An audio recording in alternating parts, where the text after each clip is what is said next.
कर भोलेनाथ चले आना।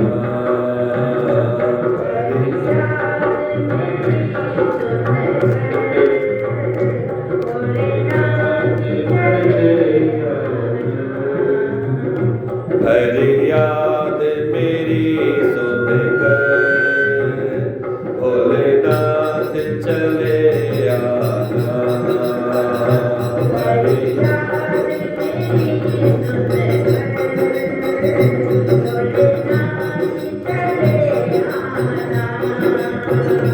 नित्य ध्यान धरो तेरा चरणों में जगह देना।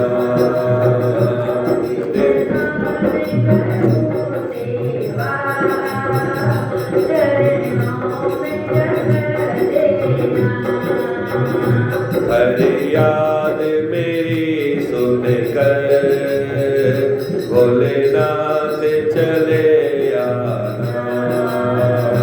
फरियाद मेरी सुनकर भोलेनाथ चले आना।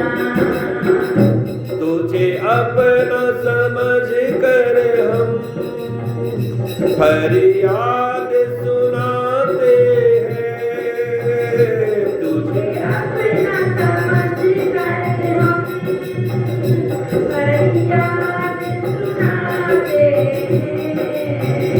तेरे दर पे आकर हम नित अलग जगाते हैं। तेरे दर पर आकर हम नित अलग जगाते हैं। जो बोल गए भगवन हमें समझ के बेगाना। क्यों भूल गए भगवन हमें समझ के बेगाना। फरियाद मेरी सुनकर भोलेनाथ चले आना। फरियाद मेरी सुनकर भोलेनाथ चले आना। मेरी नाम भंवर डोले तुम ही तो खिवैया हो। मेरी नाम हमारी डोले तुम ही तो खिवैया हो। जग के रखवाले तुम ही तो मेरी नैया हो। जग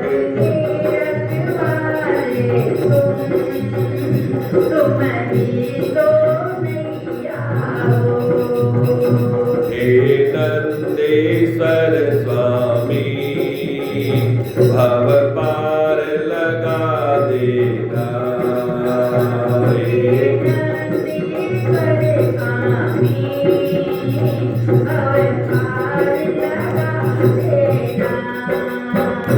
फरियाद मेरी सुनकर भोलेनाथ चले आना। फरियाद मेरी सुनकर भोलेनाथ चले आना। तुम बिना न कोई मेरा अब नाथ सहारा है।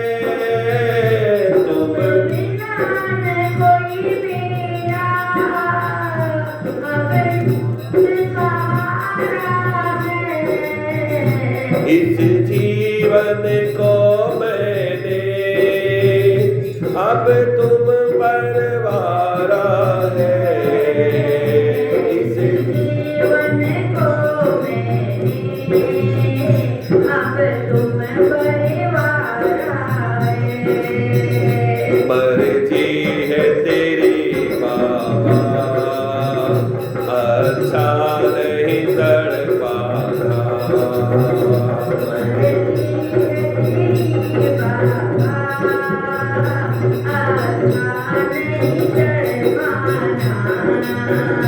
हरि याद मेरी सुनकर भोलेनाथ चले आना।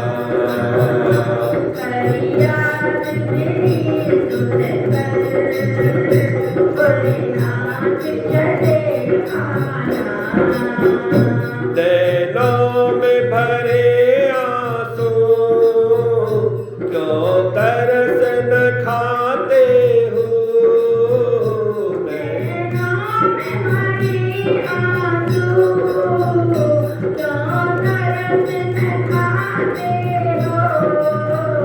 क्या दोष हुआ मुझसे, मुझे क्यों ठुकराते हो।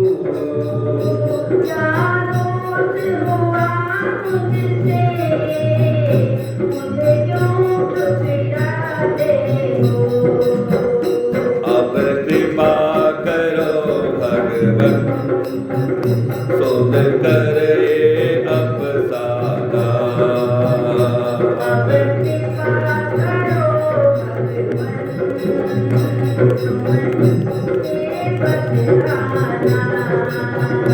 नित्य ध्यान धरो तेरा चरणों में जगह देना।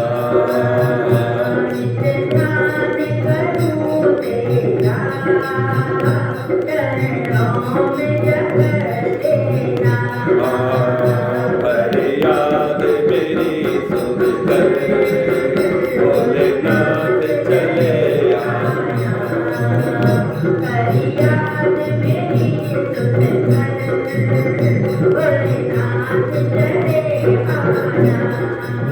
हरि याद मेरी सुनकर भोलेनाथ चले आना। हरि याद मेरी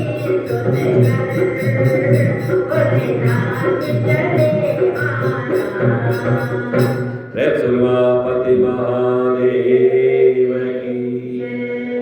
श्रवणं कीर्तनं चैव स्मरणं सेवनं तथा दास्यं तथा अर्चनं देवी वन्दनं मम सर्वथा। वन्दनं मम सर्वथा। आपने माता सती की वो कथा अवश्य सुनी होगी, क्योंकि श्री रामचरितमानस की कोई भी कथा माता सती की कथा के बिना प्रारंभ ही नहीं होती। जिस समय भगवान शिव ने माता सती का परित्याग कर दिया था, ऐसा आपने सुना होगा, है ना। वही कथा यहां पर भी है। लेकिन भक्तजनों के मन में विचार आता है कि भगवान शिव ने और माता सती का त्याग कर दिया, ये आश्चर्य है। केवल इस अपराध के लिए कि उन्होंने माता भगवान श्री राम की परीक्षा ली, इसलिए त्याग कर दिया। मान लीजिए अगर कोई हमारा प्रिय है और पहली गलती करता है, तो पहली गलती करने पर त्याग देने का नियम है क्या? भगवान शिव ने क्यों त्याग दिया? यही चीज यहां शिव पुराण में आपको मिली। भगवान शिव ने बड़े सुंदर ढंग से, बड़ी बारीकी से माता सती के माध्यम से हमें भक्ति का स्वरूप समझाया। कहते हैं भोलेनाथ की वास्तव में जीव 9 प्रकार से भक्ति को पूर्ण रूपेण प्राप्त कर सकता है। भक्ति को प्राप्त करने का जो रास्ता है वह ज्ञान और वैराग्य से होकर के आता है। इसीलिए भक्ति के पुत्र कौन कौन है? भागवत जी की कथा आपने सुनी होगी, तो भागवत जी में भक्ति को पुत्र ज्ञान और वैराग्य माने गए। तो भक्ति को प्राप्त करने के लिए आपके पास ज्ञान भी होना चाहिए और वैराग्य भी होना चाहिए। और यह आप निर्गुण तरीके से भी प्राप्त करते हो और सगुण को भी प्राप्त करा देता है, लेकिन दोनों होना चाहिए, ज्ञान भी होना चाहिए और वैराग्य भी होना चाहिए। और यह तब होगा जब आप भक्ति के नवों स्वरूप पर धीरे धीरे चढ़ते चढ़ते चले जाएंगे। कभी भी आप मन में यह मत सोचिएगा कि जीवन में कोई शॉर्टकट है, एक बटन दबाया और सारा काम हो गया। आपको सारे कार्य नियम के अनुसार करने पड़ेंगे। देखिए, भोलेनाथ माता सती से कहते, देवी पहली भक्ति है श्रवण और दूसरी भक्ति है कीर्तन और तब तीसरा आता है स्मरण। जो सुनते हैं उसको गाइए और जब गाते रहेंगे बार बार जिह्वा पर चढ़ जाएंगे तो वो याद हो जाएगा, स्मरण। तब चौथी भाव आएगी सेवा। आपको क्या लगता है सेवा सबसे आसान है? सेवा बहुत कठिन है। सेवा करवाना आसान है, करना बड़ा कठिन है। तो भगवान की भक्ति में सेवा का बड़ा महत्वपूर्ण योगदान है और सेवा तक आप तभी पहुंच पाएंगे जब आपको सुनना आएगा, कीर्तन करने आएगा, याद रहेगी, तभी सेवा कर पाएंगे। सेवा मतलब पाद सेवन, भगवान के मंदिर में साफ सफाई करना, भगवान की मूर्तियों को स्नान करवाना, भगवान की मूर्तियों को चंदन लगाना, फूल चढ़ाना, ये जो जितनी सेवा की चीजें हैं, या माला बना करके पहनाना। आजकल तो अगर माला पहनाना हो तो चले जाते हैं फूल वाले के पास, भैया माला एक दे दीजिए। याद रखिए, जिन फूलों के हम पैसे देते हैं उसी का पुण्य हमको मिलता है, और जो फूल बिना पैसे के हम लेके चले जाते हैं उस सब का पुण्य उन्हीं के पास चला जाता है। कि भाई उन्होंने फूल लेकर के आए बाजार से, माला बनाया और बना करके हमको दे दिया, तो हमें उसका पुण्य कैसे मिलेगा? पुण्य तो उनको ही मिलेगा। लेकिन जब आप पुष्प लेकर के आते हैं, उसको बकायदे माला बनाते हैं। पहले तो घर में चारों तरफ लोग फूल वगैरह लगाया करते थे, अब तो हमारे पास जगह ही नहीं रह गया कि फूल लगा सके। जगह हमको लगता है मन में नहीं, जगह पे तो है, ये है घर में तो जगह है, लेकिन मन में जगह नहीं। हमारे लिए कुत्ते के लिए जगह है घर में, बिल्लियों के लिए जगह है, और भी नाम नहीं लेना चाहता हूं, आप समझ लेंगे, उन सबके लिए जगह है। परंतु तुलसी का पौधा लगा सके या फूल लगा सके, इसके लिए समय नहीं है और जगह नहीं है। और यही कारण है कि जब पूजा करना होता है तो खोजते फूल कहाँ मिले, तो फूल मिल गया तो अब कम से कम माला तो बना लीजिए। कहा नहीं, माला रेडीमेड मिल जाता तो बड़ा अच्छा था। अब तो हम चक्कर में है, कोई ऐसा उपाय हमको कोई बता देवे कि ना स्नान करना पड़े, ना पूजा करना पड़े, न फल फूल मिठाई पैसा कुछ चढ़ाना ना पड़े, और खाली एक बार राम कह दे तो बेड़ा पार हो जाए। या कोई और दूसरा तरीका हो कि एक ही बार बोले बस हमारा सब काम हो जाए। तो ये सब इतना सब लंबा करने की क्या जरूरत है? नहीं, सब करना है। कथा भी सुननी है, भजन भी करना है, तब जाके हमारे अंदर पाद सेवा के विचार आएंगे। और जब सेवा कौन कर सकता है? सेवा वही कर सकता है जिसके अंदर दास्य भाव है। नवधा भक्ति का एक भक्ति का स्वरूप ये भी है, दास्य भाव। प्रभु जी हम क्या है और आप क्या हो? प्रभु जी तुम चंदन हम पानी, प्रभु जी तुम चंदन हम पानी, प्रभु जी तुम चंदन हम पानी, प्रभु जी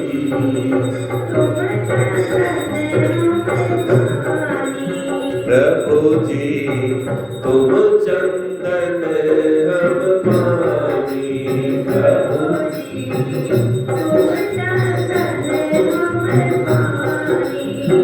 जाके अंग बस बास समानी, जाके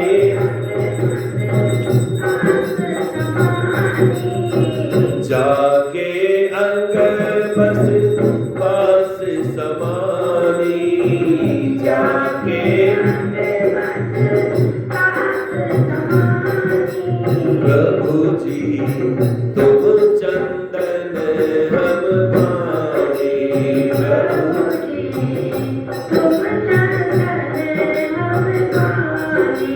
प्रभु जी तुम चंदन हम पानी,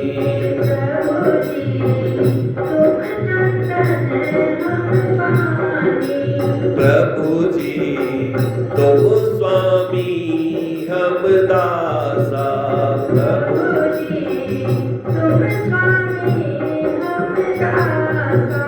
प्रभु जी तुम स्वामी हम दासा, प्रभु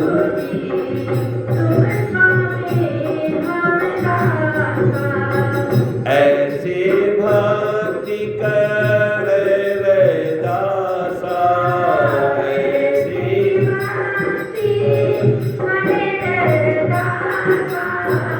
ऐसे भक्ति कर रे दासा, ऐसे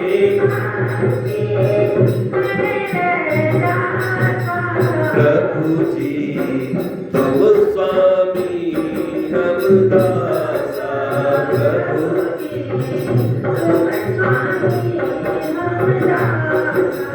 प्रभु जी तुम चंदन हम पानी, प्रभु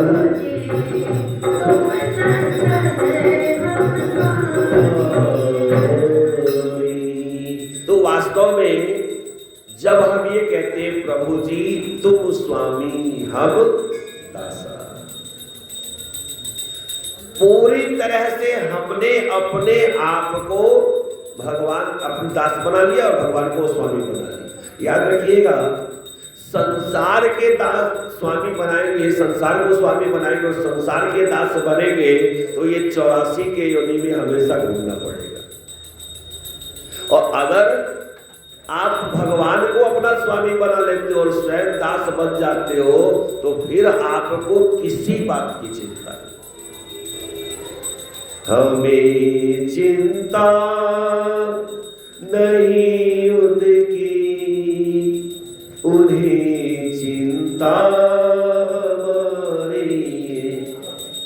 हमें चिंता नहीं उनकी, उन्हें चिंता हमारी है।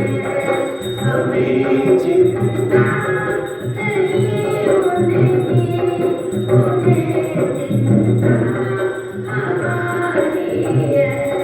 हमारे प्राण के रक्षक सुदर्शन चक्रधारी हमारे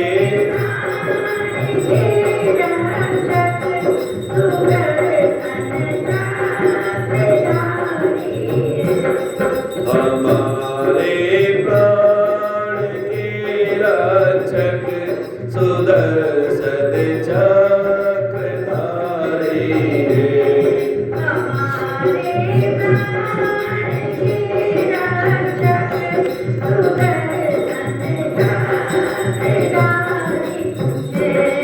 हमें चिंता नहीं उनकी, उन्हें चिंता हमारी है।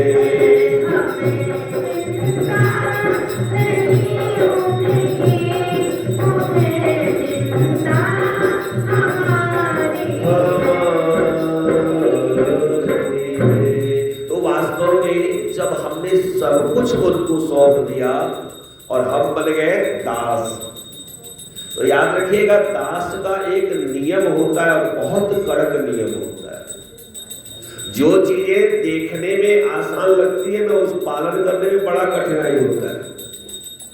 दास का नियम यह है कि वह अपना सब कुछ अपने स्वामी पर छोड़ देता है और ये कहता है कि मेरे स्वामी कभी भी मेरा अहित करने वाले नहीं है, जब भी करेंगे मेरा हित ही करेंगे, क्योंकि हमारा अपना कोई हित तो है नहीं। अब उनका ही हित है, उनका ही अहित है। अब उनकी जो इच्छा हो वो अपना करे, हमने अपना काम कर दिया, हम तो आगे किनारे।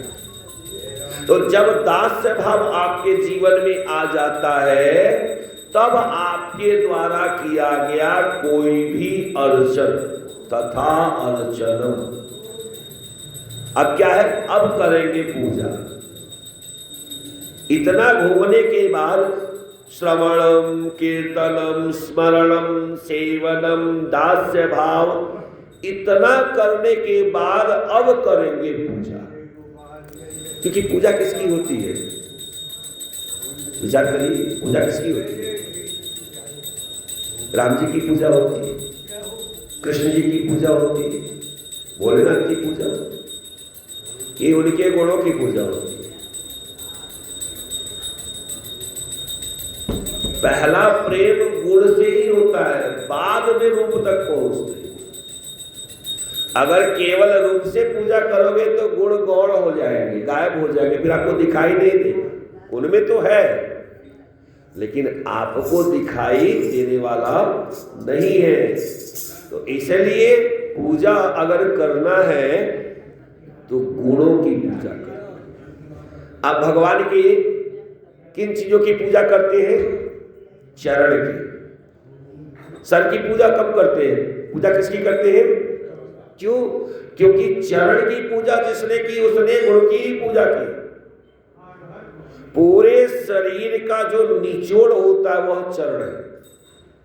इसीलिए हम सर अमृत नहीं लेते हैं, क्या लेते हैं? चरणामृत लेते हैं। तो जिसने चरण की पूजा कर ली है, समझ लीजिए कि उसने गुणों की पूजा कर ली। तो इतना सब करने के बाद अब आप करेंगे पूजा अर्चना, और आपके प्रत्येक अर्चन आपको आपके आराध्य के और सन्निकट लेके जाएगा। कहा महाराज यह तो हो गया, अब आगे कहा देवी वंदनम मम सर्वथा। पूजा करने के बाद वंदना भी करते हैं, जो आप हमेशा करते हैं। वंदना का नियम क्या है? साष्टांग दंडवत। पुरुष अगर भगवान के सामने आते हैं, अपने आराध्य के सामने आते हैं, तो साष्टांग, जैसे दंडवत प्रणाम जिसको कहते हैं, जैसे दंड धरती पर लौटता है, वैसे ही पुरुष को प्रणाम करना चाहिए। अगर वह नहीं हो पाता है तो घुटने को टेक करके भी आप प्रणाम कर सकते हैं। परंतु स्त्रियों को कभी भी साष्टांग दंडवत नहीं करना चाहिए, क्योंकि उनका जो मस्तक होता है, उदर जो होता है, वह संसार की उत्पत्ति का स्थान माना जाता है, और इसलिए उसको कभी जमीन पर स्पर्श करना नहीं चाहिए। यही कारण है कि स्त्रियों को साष्टांग दंडवत के लिए मना किया गया। आप हाथ जोड़ के करबद्ध प्रणाम कर सकते हैं। तो जो वंदना आप करते हैं, इसका भी भाव वही है कि जब आप 6-7 तरीके से आगे आएंगे तब आपके पास आएगा वंदना। भोलेनाथ ने कहा इसी से काम नहीं चल जाएगा। वंदना करते करते करते करते करते करते आपके अंदर सख्य भाव आएगा, सखा का भाव। क्योंकि अगर भगवान की सायोज्यता को प्राप्त करना चाहते हैं तो याद रखिएगा, आपको हर हाल में भगवान से संबंध जोड़ना पड़ेगा। पिता का संबंध जोड़ लो, पुत्र का संबंध जोड़ लो, भाई का संबंध जोड़ लो, और कुछ नहीं कर सकते तो सखा का संबंध अवश्य जोड़ लो। लेकिन सखा भी बनो तो कैसे बनो? सुदामा जी की तरह बनो। बार बार पत्नी कहती है, सुशीला देवी कहती है, महाराज इतने बड़े भगवान आपके मित्र हैं और आपका जीवन इतनी विपत्ति में कट रहा है, जाइए कुछ मांग लाइए। कहा देवी नाम मत लेना। मित्रता की है सिर्फ मांगने के लिए मित्रता नहीं है। मित्रता वह शब्द है जिसमें पूरा का पूरा ब्रह्मांड समा जाता है।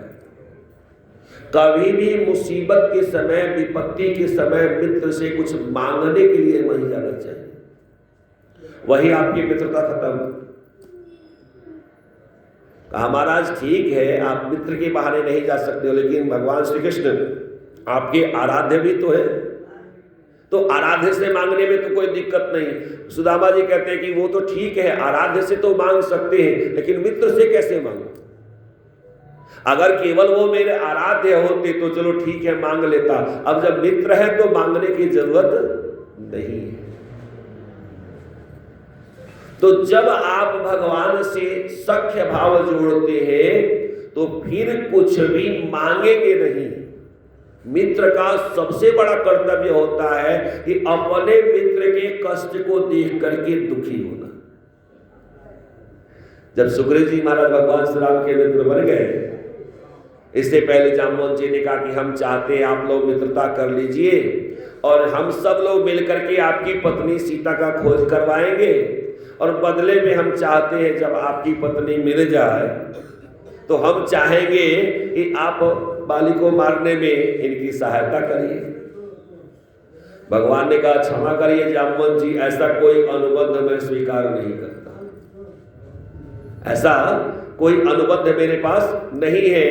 ये तो कोई क्षुद्र व्यापारी कर सकता है कि पहले आप मेरी सहायता करो फिर मैं आपकी सहायता करूं। अब तो सबकी बोली बंद हो गई, अब क्या करें? तो जामवंत जी कहते हैं महाराज क्षमा करिए, मैं बोल नहीं पाया, समझा नहीं पाया शायद अपनी बात। मैं ये चाहता हूं कि कुछ ऐसा रास्ता निकालिए जिससे कि हमारा प्रेम बना रहे। भगवान कहते देखो एक ही संबंध है और वह है मित्रता का, क्योंकि संधि राजाओं से राजाओं की होती है, न आप राजा है न हमें राजा हूं इस समय। और मित्रता किसी से भी हो सकती है, राजा के रंग से हो सकती है, रंग की राजा से हो सकती है, क्योंकि मित्रता में ये जितने भौतिक चीज है वे सारे चीज गौण हो जाते हैं। और जब मित्रता कर ली तो भगवान कहते हैं भाई देखो अब मेरा कर्तव्य है कि मैं आपके कष्ट को दूर करूं। तो अगर भगवान से वास्तव में मित्रता करते हैं, सख्य भाव पाते हैं, तो एक काम केवल करना, अब आके अपने कष्ट भगवान को मत सुनाना, भगवान के कष्ट सुनने का प्रयत्न करना। प्रभु दिन भर आप बैठे रहते हैं, बताइए तो सही, कोई हाल चाल पूछा कि नहीं पूछा? कोई मजाल है कोई पूछ रहे भगवान आप कैसे हैं ना? सब अपने सुनाने चले जाते हैं। तो ये सख्य भाव नहीं है। अगर मान लीजिए आप भगवान से हाल चाल नहीं पूछ सकते तो मत पूछो, लेकिन कम से कम अपनी सुनाओ भी मत। आए, बड़े प्रेम से मत्था टेका, दर्शन किया और प्रणाम करके वहां से आप चले जाओ। विश्वास करो संसार का कोई उसको देखे या न देखे, लेकिन परमात्मा आपके प्रत्येक कार्य को देखते हैं। इसलिए भगवान से अगर भक्ति पाना चाहते तो सख्य भाव अपना लीजिए। मित्र, सारा संसार बुरा हो सकता है लेकिन मित्र कभी भी बुरा नहीं होता। और अगर यह भाव आपके जीवन में आ गया तो समझिए नवधा भक्ति के शीर्ष पे पहुंच गए। और सब करने के बाद भी आपको अपने आराध्य की प्राप्ति नहीं हो तो अंतिम आत्मसमर्पण कर देना।